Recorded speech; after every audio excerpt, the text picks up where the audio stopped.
औज़ुबिल्लाहिमिनश्शैतानिर्रजीम बिस्मिल्लाहिर्रहमानिर्रहीम अस्सलामु अलैकुम।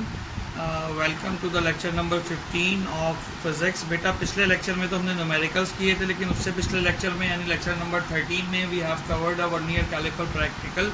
आज हम बात करेंगे उस वर्नियर कैलिपर का ही अगला पार्ट स्क्रू गेज है। स्क्रू गेज से बात करेंगे। पहली बात तो ये देख लेते हैं कि what is the key difference between the vernier caliper and screw gauge. ये वर्नियर कैलिपर था लास्ट प्रैक्टिकल, अगर आपको याद नहीं है तो ये दोबारा रिवाइज करें।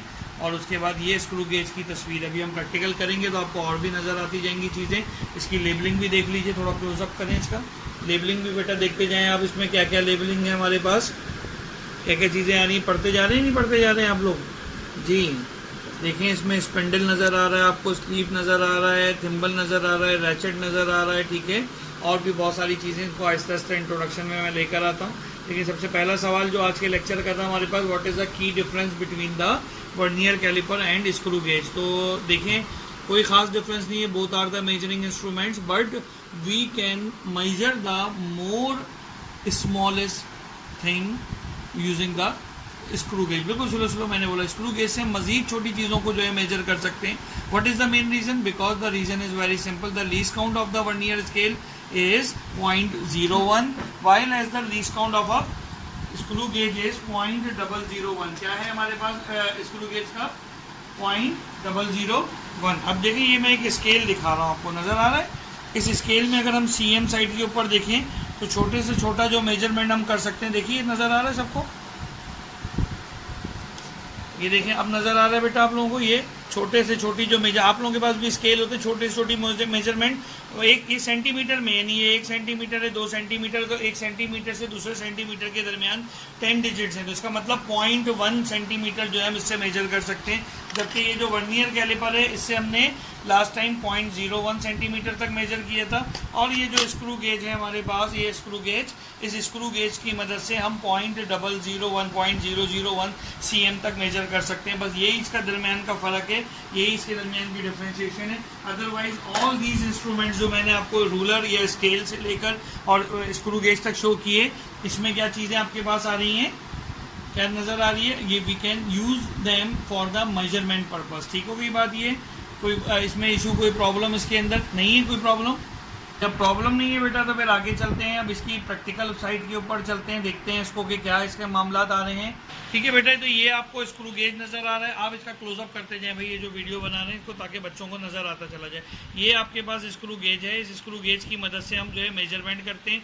एक कॉन्सेप्ट जो पिछले वाले में हमने देखा था वो यहाँ पर भी हम देख रहे हैं कि ज़ीरो एरर तो नहीं है कहीं इसके अंदर, तो हमने इसके ज़ीरो को ज़ीरो से मिलाया। बिल्कुल गौर से देखें, अगर क्लोजअप हो सके तो और दिखाएं इनको कि ये देखें ये ज़ीरो है सर। इसमें कौन सा स्केल है? ये जो घूमने वाला स्केल है जिसको मैं घुमा रहा हूँ रैचेट के ज़रिए, रैचेट है, इससे पकड़ के घुमा रहा हूँ, तो ये क्या कहला रहा है? इसका क्या कहला रहा है? ये रैचेट के साथ ये वाला, ये सर्कुलर स्केल कहला रहा है। और ये जो स्केल है, ये देखें मैं थोड़ा सा और खोलता हूँ इधर, ये एक स्केल ये नज़र आ रहा है, ये इसका मेन स्केल है हमारे पास, ठीक है। और ये जो लाइन जा रही है इसको हम रेफरेंस लाइन कहते हैं, जिसपे मैं पेन की नोक बार बार चलाता जा रहा हूँ। ये आपके पास कौन सी लाइन कहलाती है? रेफरेंस लाइन कहलाती है। दोबारा बंद करते हैं इसको, देखते हैं कि हो क्या रहा है। तो यहाँ देखें इसका ज़ीरो और इसका ज़ीरो, जो कि अब नज़र नहीं आ रहा होगा, छुप गया, लेकिन ये ज़ीरो और ये ज़ीरो आपस में मिल रहे हैं, तो ये क्या हो गया हमारे पास? ज़ीरो एरर नहीं है इसमें। अगर ये ऊपर होता तो पॉजिटिव ज़ीरो एरर, नीचे होता तो नेगेटिव ज़ीरो एरर। और थ्योरी वही है इसमें हमारे पास कि पॉजिटिव ज़ीरो एरर को हम क्या करेंगे? माइनस कर देंगे, और नेगेटिव ज़ीरो एरर को क्या करेंगे? हम ऐड करते चले जाएंगे। सही हो गई बात, ये क्लियर हो गई। तो और इसका लीस्ट काउंट क्या है? मैं आपके लिए नया पेज खोल लेता हूँ। इसका लीस्ट काउंट क्या है हमारे पास बेटा? अगर आपको बताया था क्या लीस्ट काउंट है? लीस्ट काउंट वो कम से कम पैमाइश है जो कि किसी भी इंस्ट्रूमेंट की मदद से कर सकते हैं। और इसकी इंस्ट्रूमेंट की क्या पैमाइश है? कम से कम 0.001 या 0.001। रूलर की या स्केल की क्या थी? 0.1 हमने देखा था, भी दिखाया था मैंने आज के लेक्चर के शुरू में। फिर ये वर्नियर स्केल की हमने देखी थी, तो इसका आपको लास्ट टाइम लीस्ट काउंट करके बताया था पॉइंट क्या था हमारे पास? 0.1। अगर आपको याद नहीं है लेक्चर तो देखें, ये लिखा हुआ है 0.01, ठीक है। और इसका क्या है? 0.001। इसकी पूरी तरीक़ेकार क्या है? वहाँ पे 10 वर्नियर डिवीज़न जो है, एक यूनिट, एक आपके पास मेजर स्केलिंग के ऊपर आते थे। यहाँ पे ये 100 हैं। सर्कुलर स्केल में कितने हैं? ये हमारे पास टोटल 100 हैं, ठीक है। 20-20 के डिफरेंस से मौजूद है, 0 से 10, 10 से 20, 20 से 30, 30 से 40, 50 और इस तरह से ये 100 तक वापस आ जाते हैं। तो तकरीबन सर्कुलर डिवीज़न कितने हैं हमारे पास? 100 के करीब है। तो लिहाजा इसका क्या हो गया हमारे पास लीस्ट काउंट?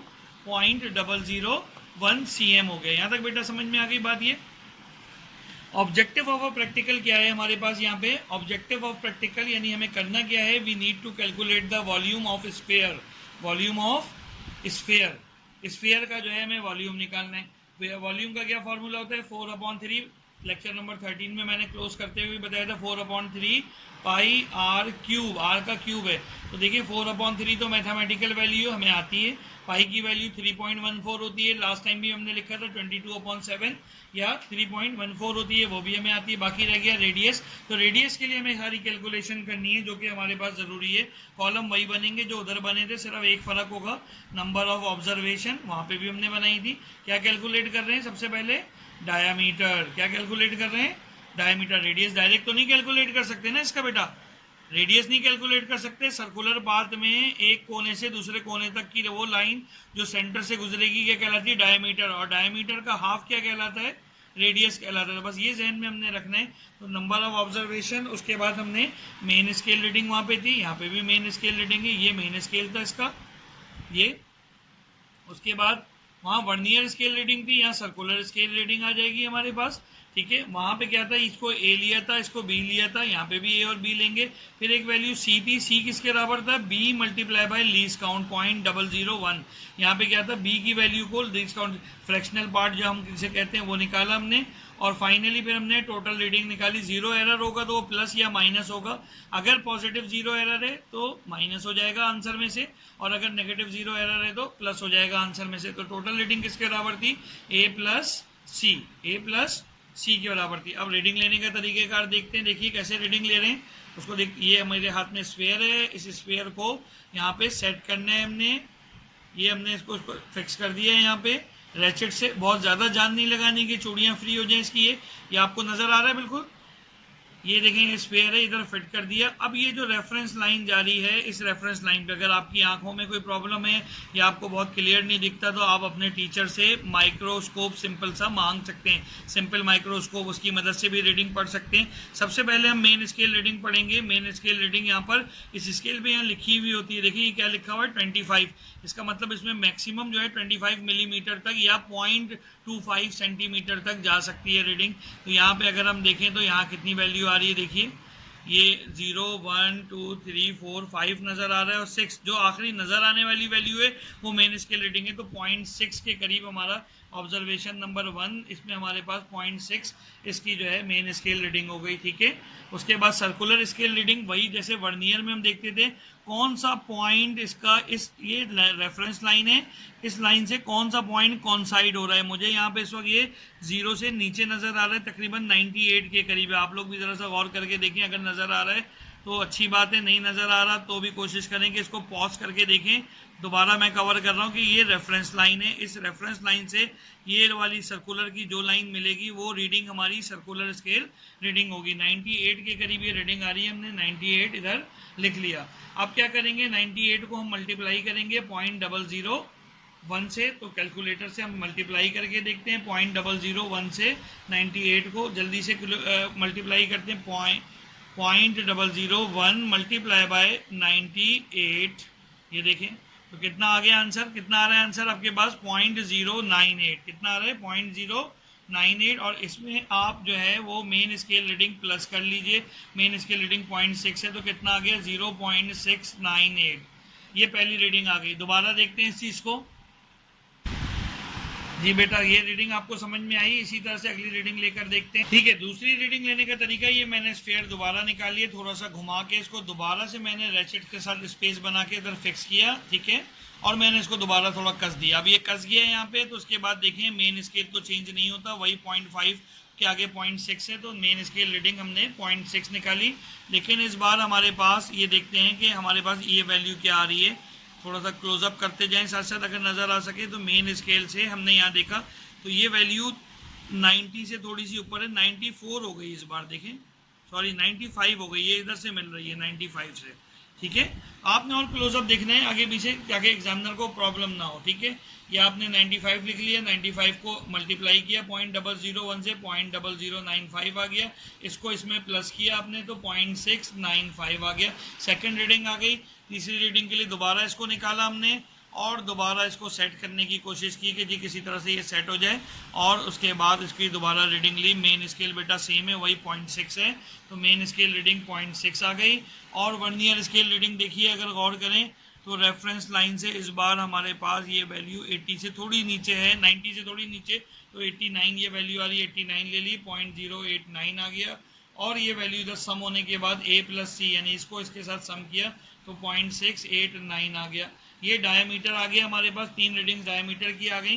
तो टोटल रीडिंग हमारे पास डायमीटर की कैसे निकलेगी, जैसे हमने लास्ट टाइम किया था, किस तरह से भाई, d1 plus d2 plus d3 divided by 3। Quickly इसको सम करते हैं हम यहाँ पे, और सम करके फिर उसको गो थ्रू करते चले जाते हैं। ठीक है भाई, चलो भाई सम करते हैं इसको। जी बेटा सम करना शुरू करते हैं। पहली वैल्यू क्या थी, 0.698 प्लस 0.695 प्लस 0.689। ठीक हो गई बात, ये आपने सम कर लिया, और चूंकि एवरेज निकालना था 3 रीडिंग्स का, तो 3 से डिवाइड कर दिया।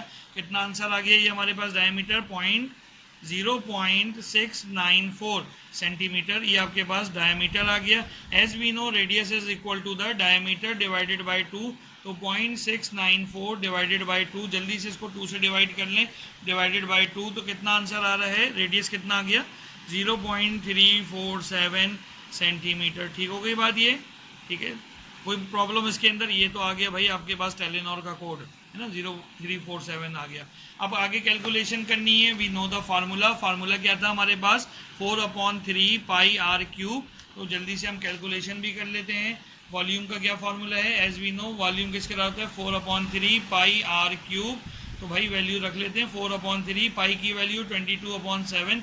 आप मुझसे ये भी सवाल कर सकते हैं, सर ये 22/7 आप रख रहे हैं, 3.14 क्यों नहीं रख रहे, इसकी वजह मैं आपको बताता हूँ। रेडियस कितना आया था हमारे पास, 0.347, ठीक है, तो 0.347 का क्यूब। ठीक हो गई बात ये। अब जरा सा हम देख लेते हैं, 0.347 है, इसका क्यूब ले लेते हैं। पॉज कीजिए, अजान हो रही है।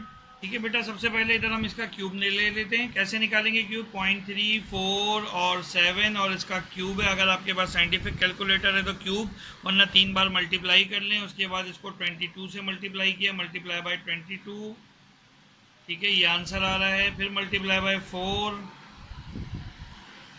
ये आंसर आ रहा है। फिर डिवाइडेड बाय 7 3 से 21 डायरेक्ट कर लीजिए, या 7 से अलग और 3 से अलग 2 बार डिवाइड कर लें, it is up to you. तो ये आपके पास क्या आ गया, क्या आ गया भाई, यहाँ पे 0.175 आपके पास, और आगे 0 है तो 0 लगा लीजिए। 0.175 ये वॉल्यूम आ गया आपके पास उस स्फीयर का जो हमारे हाथ में मौजूद था, 0.175 सेंटीमीटर क्यूब। ठीक है बेटा, यहाँ तक तो बात समझ में आ गई। अब आ जाइए लीस्ट काउंट पे, जैसे हमने वहाँ पे बात की थी, तो लीस्ट काउंट पे, लीस्ट काउंट का फॉर्मूला क्या होता है, असल में आपके पास लीस्ट काउंट किसके बराबर होता है, कैसे हमने वहाँ पढ़ा था, लीस्ट काउंट किसी भी चीज़ का, यानी सर्कुलर स्केल में वो बराबर होता है उसकी पिच डिवाइडेड बाय उसके total number of divisions on circular, total number of circular scale divisions. सही है, तो ये तो हमें पता है कि सर्कुलर स्केल डिविजन्स तो हमारे पास कितने होते हैं, 100 होते हैं। ये मैंने आपको बताया था, ये पूरा जो सर्किल है ये कितने हैं, ये 100 डिविजन्स है, नज़र आ रहे हैं ना, ये वाले 100 हैं कि जो सर्कुलर है। ठीक है, और पिच क्या होता है, पिच समझ लीजिए, ये देखिए मैंने ये स्फीयर तो निकाल लिया, एक पूरा चक्कर, पूरा हम 0 पे सेट करके समझाएंगे तो शायद समझ में आए। ये देखिए, ये पूरा 0 से 0 मिल गया, एक पूरा चक्कर में घुमाऊं यानी दोबारा 0 आ जाए। ये देखिए नजर आ रहा है, दोबारा 0 आ गया। तो ये देखिए कि मेन स्केल पे कितनी रीडिंग हुई, 0 से लेके 0.1 मूव हुआ। तो ये इसका क्या कहलाएगी, पिच। इसकी पिच यानी एक पूरा चक्कर घुमाने पे इसका, इस पे मेन स्केल पे कितनी रीडिंग बढ़ रही है या कम हो रही है, वो उसका क्या कहलाता है, पिच कहलाता है। तो यहाँ पे हमारे पास कितना है, 0.1 सेंटीमीटर, कितना है, 0.1 सेंटीमीटर, क्योंकि पॉइंट में मेजरमेंट ले रहे थे ना हम यहाँ पे। तो 0.1 को आप 100 से डिवाइड कर लीजिए, 0.001 cm, ये आपके पास लीस्ट काउंट आ गया।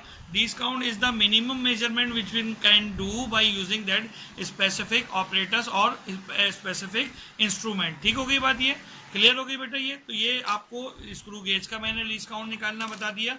लास्ट लेक्चर में एक छोटी सी बात जो रह गई थी वो ये, मुझे कोई पेन का ढक्कन दीजिएगा जरा सा। बेटा लास्ट लेक्चर में जो बात रह गई थी वो ये कि यहाँ से तो हमने जो है सिलेंडर या इसका भी रेडियस निकाल सकते हैं। अगर आपने इसको लगाना है तो आप इसको भी लगा सकते हैं। देखिए, you can handle it like this, और you can read the readings, है ना। आपके पास स्फीयर सिलेंडर नहीं है, इंस्ट्रूमेंट मौजूद है, ये।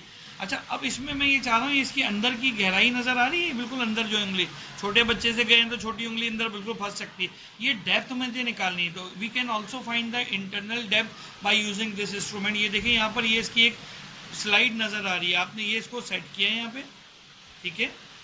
अब यहाँ देखिए किस तरह से होगा, ये आपने देख लिया इधर और इसको बिल्कुल बिठा दिया इस पर, यानी कि बिल्कुल लगा। अब यहाँ पे ये रीडिंग देख लें, मेन स्केल भी रीड करना आता है आपको, मेन स्केल आता है ना बेटा रीड करना, मेन स्केल भी रीड कीजिए जैसे मैंने सिखाया था, और वर्नियर में जो कॉन्साइड होगा वो भी होगा रीड। तो 3 बार इसको आपने यहाँ पे लगाना है और तीनों बार जो है आपने अलग अलग रीडिंग लेनी है।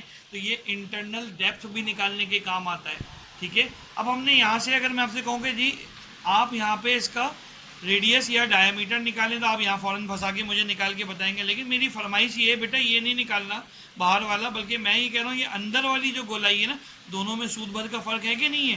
तो अंदर वाली गोलाई है, इसके लिए निकालना है, तो इसके लिए अपर जॉज हम यूज़ करेंगे। यहाँ पे हमने इसको देखिए फंसाया और ये इस तरह से इसको सेट कर दिया, फंस गया ऊपर ये। और ये यहाँ से हम रीडिंग ले सकते हैं एज यूजुअल, जैसे रीडिंग लेनी 3 रीडिंग बार बार इसको हटा के लगाया इसको, और यहाँ पे मेन स्केल रीडिंग फिक्स रहेगी और वर्नियर स्केल चेंज होती रहेगी। तो इंटरनल डायमीटर इधर से निकलेगा, इंटरनल डेप्थ इधर से निकलेगी, एक्सटर्नल डायमीटर इधर से निकलेगा, एक्सटर्नल लेंथ इधर से निकलेगी। तो ये 4-5 चीज़ें आप कैलकुलेट कर सकते हैं किसी भी सिलेंड्रिकल ऑब्जेक्ट की इसकी मदद से, वर्नियर कैलिपर की मदद से। ये बात लास्ट लेक्चर में रह गई थी, तो इसको हमें जो है वो पता होना ज़रूरी है। इसके बाद बेटा अब अगले में हम फिर लेक्चर अपना कंटिन्यू करेंगे इंशाल्लाह, आगे फिर किसी प्रैक्टिकल में आपसे मुलाकात होगी। लेकिन इससे पहले मैं आपको 1-2 मोटी बातें बताता चलता हूँ जी। तो वो मोटी बातें क्या थी बेटा हमारे पास, हमें ये पता होना चाहिए कि प्रैक्टिकल के अंदर हम ऑपरेटर्स को हैंडल कैसे करते हैं और उसके कंपोनेंट्स के क्या क्या नाम है। एक तो ये लेबल डायग्राम आ रही है, एक मैं भी दिखाता जा रहा हूँ साथ साथ, थोड़ा सा इधर भी फोकस करें। तो देखिए ये फिक्स स्टड है, इसका हमारे पास नज़र आ रहा है, ये आपको क्या है, ये फिक्स स्टड, ये वाला जिसपे मेरा ये थंब नज़र आ रहा है। और ये देखें ये मूवेबल स्टड है, और यहाँ से पकड़ के मैं मूव कर रहा हूँ, ये रेचेड है इसका हमारे पास, ठीक हो गई बात ये। तो और ये मेन स्केल है, ये सर्कुलर स्केल है, और ये इसका ड्रम है। ये देखें जहाँ से मैं घुमा रहा हूँ इसके साथ ये जो एरिया है ये इसका क्या है, ड्रम हमारे पास नज़र आ रहा है। और ये पूरा ऑपरेटर्स क्या कहलाता है, स्क्रू गेज कहलाता है। और इसकी मेजरमेंट मैक्सिमम कितनी हो सकती है, यहाँ लिखी हुई होती है नॉर्मली कि मैक्सिमम आप 25 मल्टीप्लाई बाय 1 मीटर यानी कि 25 मिलीमीटर की मेजरमेंट आप इसके साथ कर सकते हैं। और एक पूरा सर्किल ये जो घुमाया मैंने 0 से शुरू किया, देखें ये 0 पर है इस वक्त, और ये 0 से शुरू करके वापस 0 आ जाए ये हमारे पास। ये जो एक पूरी रीडिंग घूमी है इसको हम pitch of the circular scale कहते हैं, pitch of the screw gauge कहते हैं। तो pitch divided by number of divisions on circular scale, वो क्या होता है, उसका लीस्ट काउंट होता है ना। आसान हो गया ना बिल्कुल काम, ये आपको करना आना चाहिए, आपको लेबल्स और वाइवा के लिए तैयारी। अच्छा कभी भी जो है ना ये कोशिश करें यहाँ से बहुत जान लगा के घुमाएं, क्योंकि वो ऑपरेटर्स ये प्रिकॉशन के अंदर उसके, वो अगर आपसे एग्जामिनर कहे तो आप बताएं कि it's a violation of a precaution, ठीक है। रीडिंग आपको नोट करना आ गई, रिजल्ट लिखना आ गया, वॉल्यूम लिखना आ गया। तो अगर मैं आपसे कहूँ कि आप जो हैं वो किसी भी ऐसी चीज़, आपके पास जो बॉल पेन है क्या आप उसकी लंबाई मालूम कर सकते हैं, बिल्कुल मालूम कर सकते हैं। वो तो बहुत बड़ा और विजिबल है, तो वो तो रूलर से भी मालूम हो सकता है।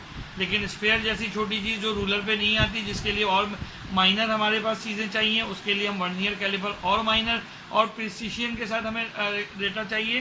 तो उसके लिए हम क्या करेंगे उसके लिए बेटा स्क्रू गेज का इस्तेमाल करेंगे। और सर्कुलर ऑब्जेक्ट के लिए भी mostly we can use the screw gauge of the different measurement.